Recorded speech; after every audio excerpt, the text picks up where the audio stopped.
የአፋር ዳጉ ለዳውሮ ኩራቱ፣ የሲዳማው ጨምበላላ ለአማራው ሐሴቱ፣ የኦሮሞው ገዳ ለሐረሪ ምቾቱ፣ የአክሱም ሐውልት ለሃዲያው ታሪኩ፣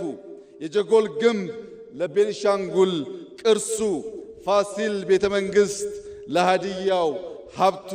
የሶማሌው ዳንቶ ለጋሞ ባህሉ፣ የጉራጌ ክትፎ ለእያንዳንዱ ኢትዮጵያዊ ጣዕሙ፣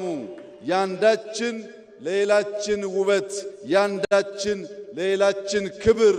የሆነባትን ሀገር ኢትዮጵያ አንዱ ከፍ ሌላው ዝቅ ብሎ ሳይሆን ሁላችን